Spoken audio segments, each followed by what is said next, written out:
It is a Tuesday morning, kind of around 10 o'clock PST, Pacific Standard Time. We've got some weather to talk about that includes some of that drizzle. We saw it yesterday. We're going to see a little bit more, or we are seeing a little bit more of it along the coast today. Just kind of a really cool weather pattern. And that is the weather headline. Temperatures well below the average in California. And what that has led to is awesome air quality and awesome fire prevention or protection, or the ability for firefighters to just crush these fires in Northern California. And you'll see that in example as we move forward. I'll show you that the smoke from the Butler fire and the Green fire heavily diminished as that inversion gets busted, right? As the inversion lifts out, the smoke sort of mixes out, and the vertical has a chance for wind to develop and cleans out the atmosphere. So this pattern, for my money, for the Bay Area, for California, Southern California as well, awesome. Really awesome. And again, we're not hearing about big fires. We will have big fires. We will have fire issues. It is the 22nd of July, and we're kind of getting through July in one piece in terms of not extreme amounts of fire danger, which is awesome. Of course, fire danger is always high. Hey, listen, the thing with fire in California that I've known it for a while. It's just from reading history books. Hold on a sec. It didn't used to happen like it does now. Like the Indians, or the Native Americans, pardon me, would burn. But prior to the Spanish being here, the grasses were bunch grasses, were not fire resistant, but fire resistant. They just, you know what a bunch grass is. It's not like the tall wild oat that we see now, that golden grain. That's the stuff. Like you're driving, just look out your window, right? If you're in California, you got it somewhere, and it burns like nobody's business. That all happened after the Spanish entered California, the early explorers. They came over with their horses, and in their horses' hooves was this wild oat, which was extremely, no doubt, invasive. And that's what we see everywhere throughout the landscape of California. And that is one of the reasons now that we are such a high fire danger area, because of that wild oat that is not indigenous, organic, and doesn't really belong here, but you ain't getting rid of it now. So it's interesting, isn't it, when you think about it? When it makes sense that the ecology of the planet would, adjust to where it is. And of course, the kind of grasses we have, the wild oat that we have now, is completely invasive and fire aggressive. Okay, a little nugget there. Oh, it is hot in parts of the south and parts of the east, out in the Mississippi, Ohio Valley. It is, let's see, here's one. I picked this up. 93 degrees today in Memphis. Feels like 105 degrees. Memphis, 93 degrees. Feels like 105 degrees. 54% humidity. So, man, they got big heat. San Antonio is 90 degrees, and they got 51% humidity.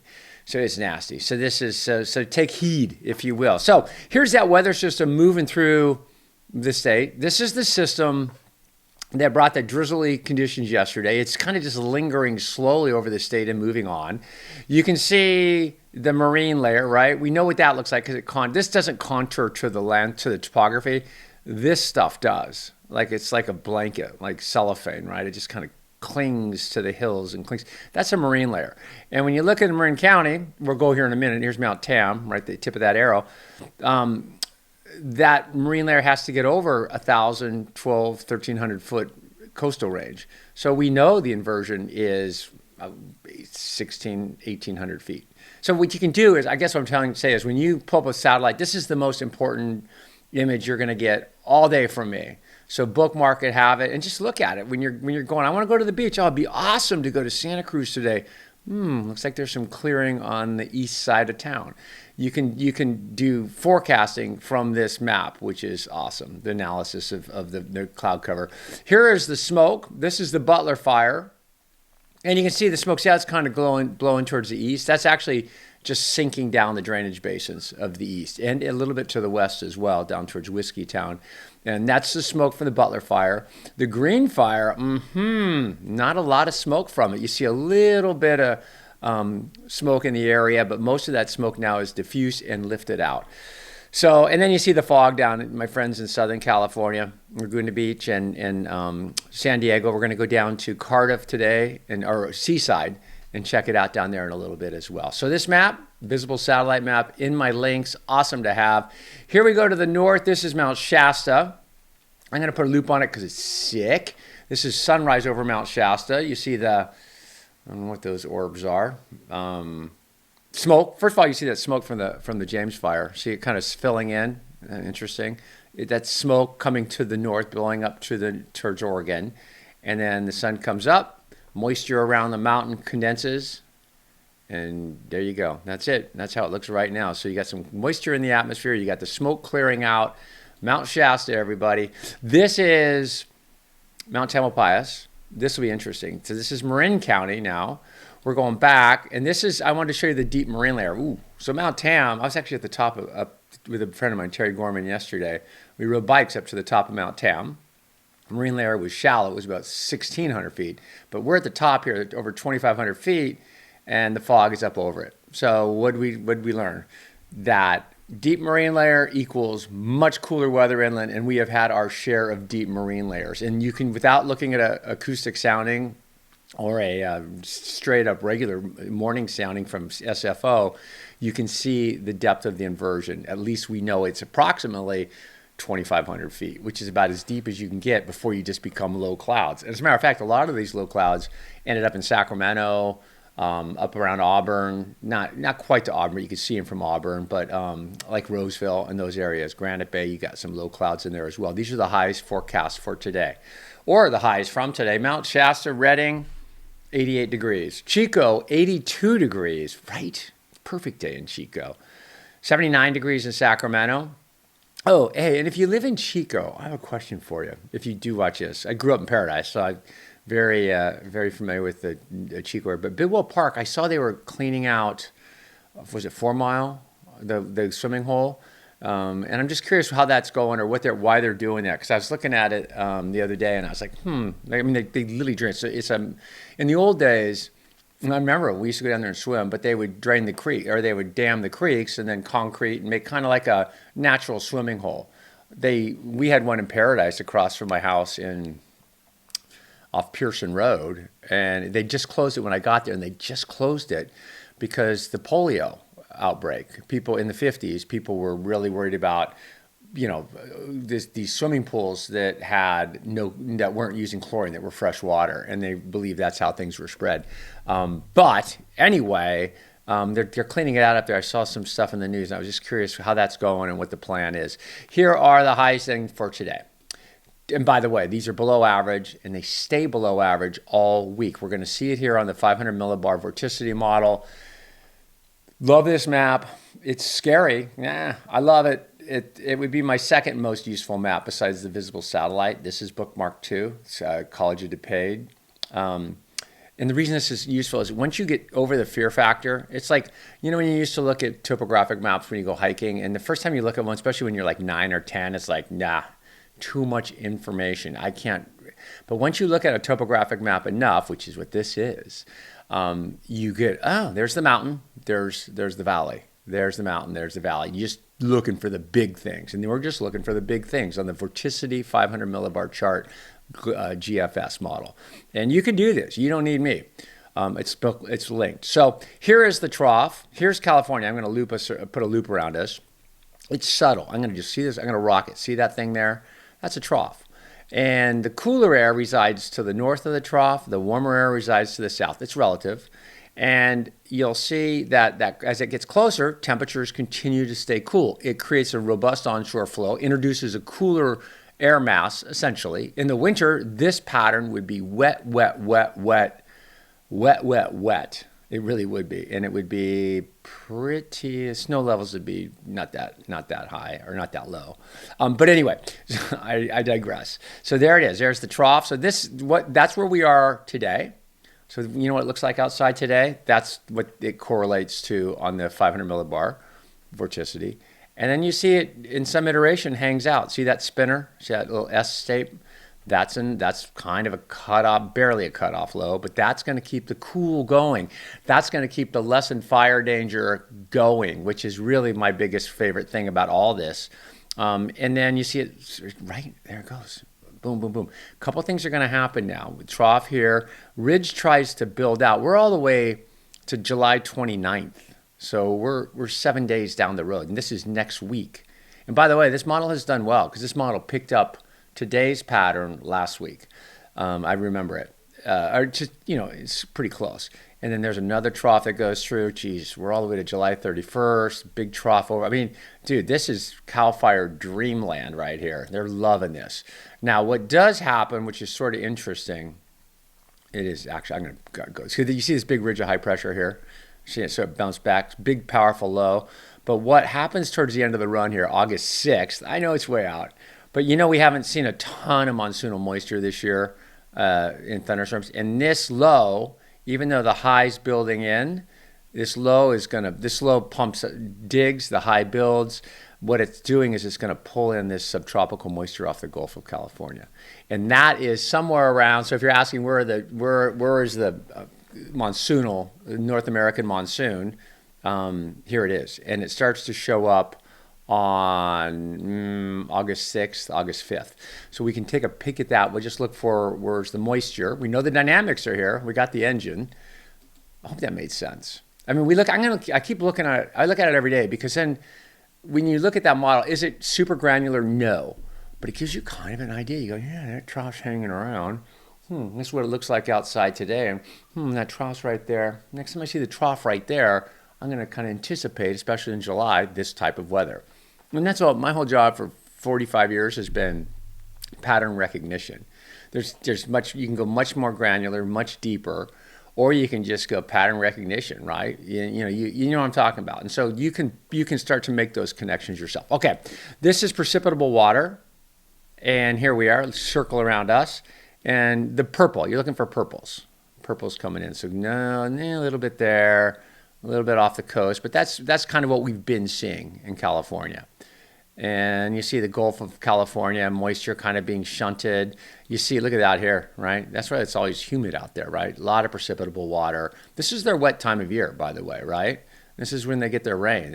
We're a Mediterranean climate. These other climate zones, like out here in the east, in Mississippi Valley, they get the bulk of their rain, or a lot of their rain, a high percentage of their rain in the summer. We get no rain essentially in the summer comparatively. So you see dry. This is again water available to these systems. And then you'll see I'm going to go a little faster. You'll see there's that low. See that low up here? So that low is going to pull, see it pull? And it pulls this up in. And that's a pretty interesting pattern because it's way down the road, August 6th, but that's my first look at thunderstorms in Santa Barbara, maybe as far north as Fresno, thunder and lightning in Bishop, lightning strikes, fire danger, and in the Pacific Northwest, maybe a little bit of rain from this extratropical system. I know, a little deeper dive than maybe it was necessary, but if you're along for this far, which you are, then thank you for subscribing. A lot of new subscribers, and I appreciate that. The goal here is to make this stuff palatable, so you don't need your phone, because the phone's apps are okay. They'll get you. It's going to rain. It's going to be safe. But if you're here, you want a little more granular, a little more understanding yourself, so that you can make the call, right? I'm just trying to relate this to something. Like, let's say you're a boater. I don't know how many. I grew up on Lake Oroville, or near it, and you don't know anything about weather, but you do know you've been boating every day for the last month or so. You know what the water looks like, that texture of the water looks like, and what that wind direction means, and what that cloud cover means for your journey on the boat back to the boat ramp. You know that. This is the same thing. I'm just showing you. This is like us spending a week or two on the lake, looking at the patterns, going, okay, summer pattern. And when we get to winter, it'll be a different pattern. But you'll start to make connections. And when you do, and this is the thing that weather cannot do, it will someday maybe, but not for a while, even with AI, it can't give you boots on the ground where you live weather. It just can't. Only you can. I'm a surfer. My buddies who surf, who don't know anything about weather, know a lot about weather. They know a lot about weather, right? So when you live in an area and you start making these connections, teleconnections, you're kind of understand your climate. Because again, the microclimates, there's hundreds of them, and in California, maybe 1,000. So you need to know this stuff. There, I said it. I hope you like learning it too. These are the forecast highs for tomorrow. 83. So I saw preachy just then. Sorry. 83 today, tomorrow. So this is the forecast for tomorrow, and quite frankly, this is the forecast for all week. So take a look at it. Central Valley, awesome. Air quality getting better. The fire zones of California, the Butler fire, the Green fire, all kind of getting squished down. The Green fire, I think they got 54% containment in 19,000 acres. Butler fire this is watchduty.org, is 700 acres. It's only no, it's more than that. It's 17,000 acres and only 6% contained. But then what I'm going to say, I've been saying it all week, and I'm so impressed with this effort by CAL FIRE and the Forest Service. The Butler and the Green are great examples of these two entities, the Forest Service and CAL FIRE, maybe others, but those two in particular, managing the fires. Because they got meteorologists over there that are really good at pattern recognition, and they see this pattern, and they're going, you know what we should do? We should let these things burn into places that haven't burned. It's really, to me, marks a change in our outlook on fire in the state of California. Because this, especially with the Green fire, they haven't had a lot of burn. They've had some burns in that area, actually. Butler fire, not as many. But you're cleaning out the forest. And you know who likes that more than anything?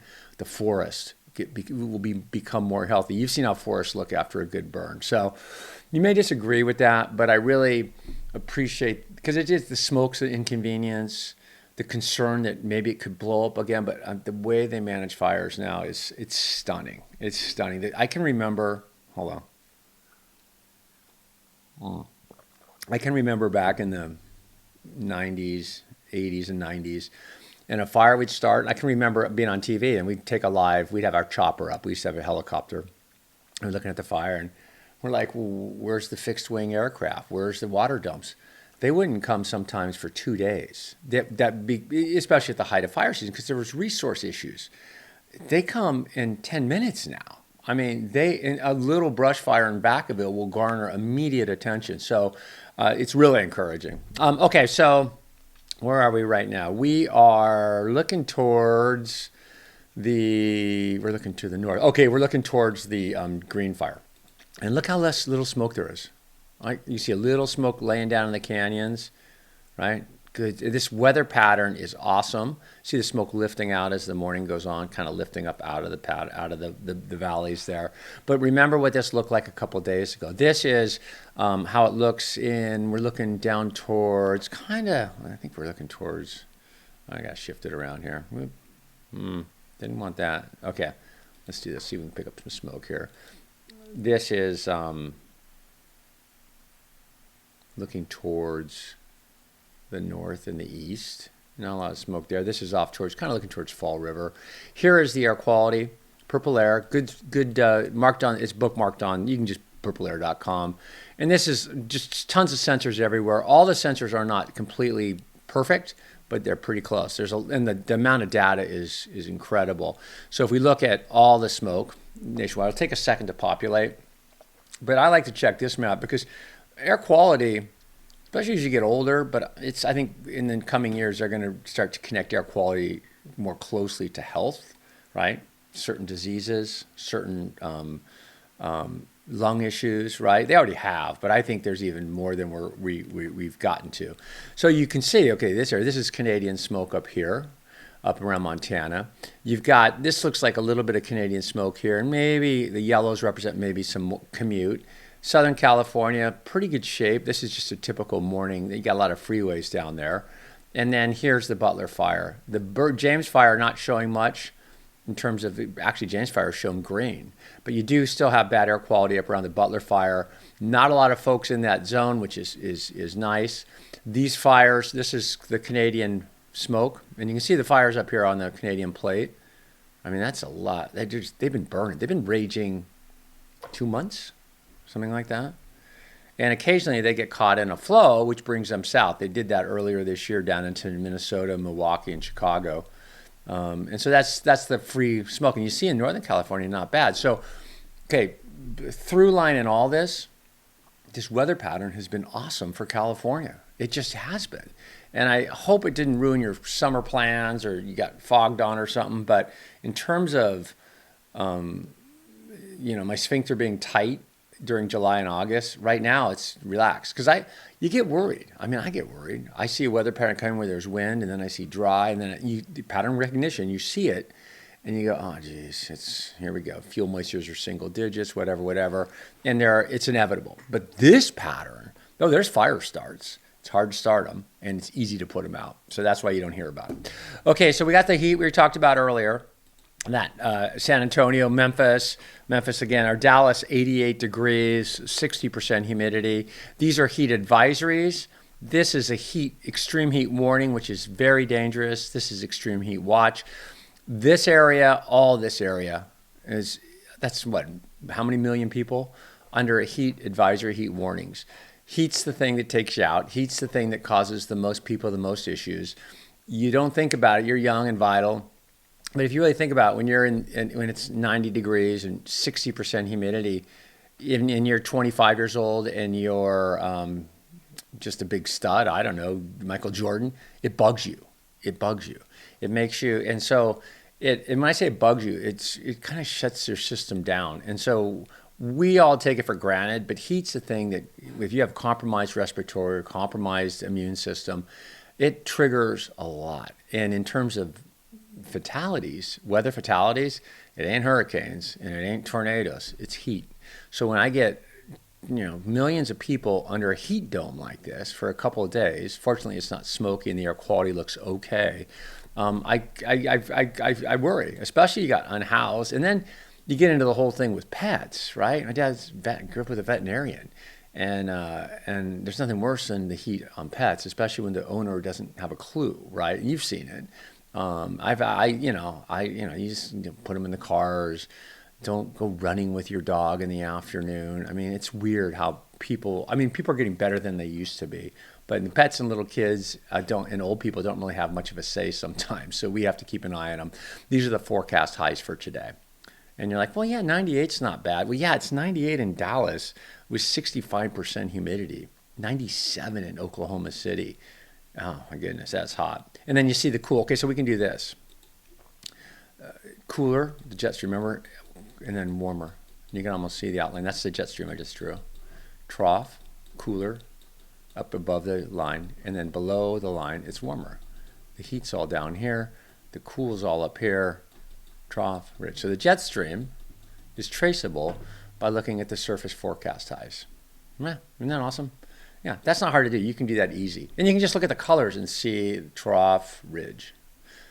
And that is, my friend, coming towards the tail end of this weather where we're getting closer to animals, which I love. Okay, 6 to 10 day temperature outlook.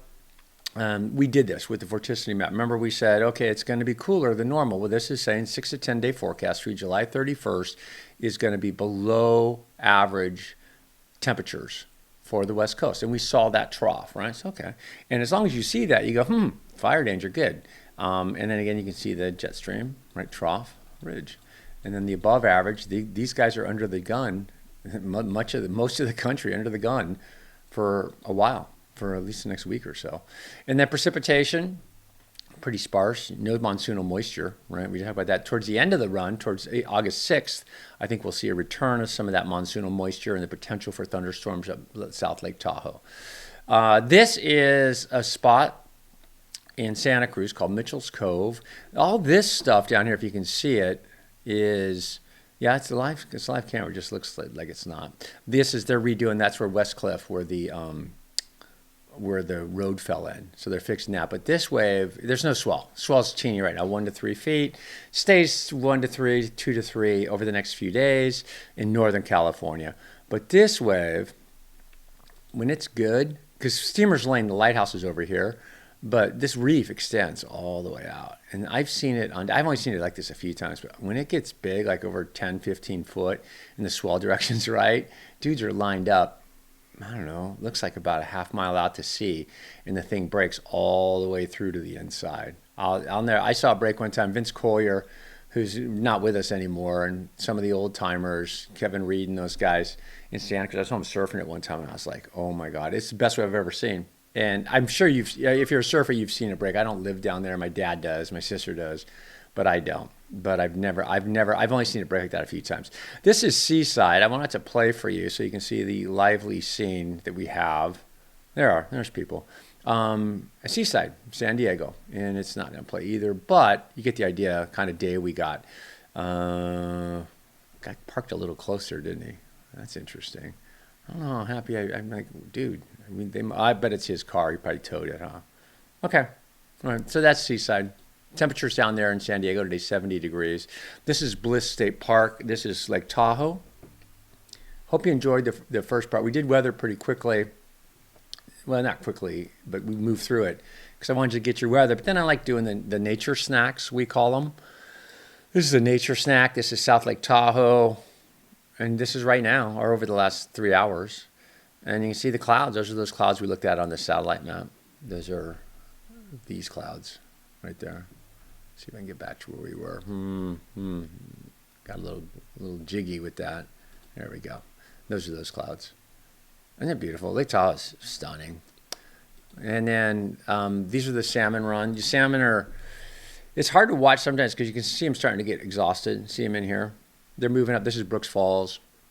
The salmon runs on. The bears come in here. So we were watching bears yesterday. Apparently in the next month or so, the bears become prolific. And some of the bears I've seen feeding off this, brown bears, they are fat, beyond fat. Let's see if I can find you a bear. Like weird fat. I'm like, dude, what are you doing? And I realized, oh, you're getting ready for winter. That's why you're getting so fat. It's literally like me at Cheesecake Factory. Here we go. There's a bear. Mostly what I've been seeing is cubs. I haven't seen the big bears in here yet. Brown bears are bigger than grizzly bears. This is the move to sit in here and get the ones that are super tired because they just pull back. See them all just kind of floundering. It's kind of sad because salmon, it's a beautiful symphony of nature when they run upstream because I think these salmon do the same thing, but they quit eating, the males and the females, and they try to find their home creek, the little creeks that they were born in, and they'll do everything they can to get there. And lots of them don't get there. But you look at the determination on these guys. I mean, it's amazing. You literally, if you watch it long enough, you'll shed a tear because it's the beauty of nature is, right? And then you got the apex predator over here just going, yeah, I'm not seeing the beauty. I'm just hungry. And the only thing I noticed too, is somebody could answer this. No one's answered it yet, but somebody will. Is why are the fish getting bigger as the run gets going on? In the early part of the run, the fish were smaller. I'm sure of it. They're about a quarter this size. And now the bigger fish seem to be coming through. It might be physics where the littler fish are moving quicker. I don't know. I'm a fly fisherman, but that's something I don't know. Okay. And this is up to current time. I don't think there's any bears right now. So, yeah. Oh, bears. No bears. Okay. Isn't that awesome? But they keep trying. Oh my God. I know. Like I almost shed a tear right then. Okay. These are puffins. And you ask why?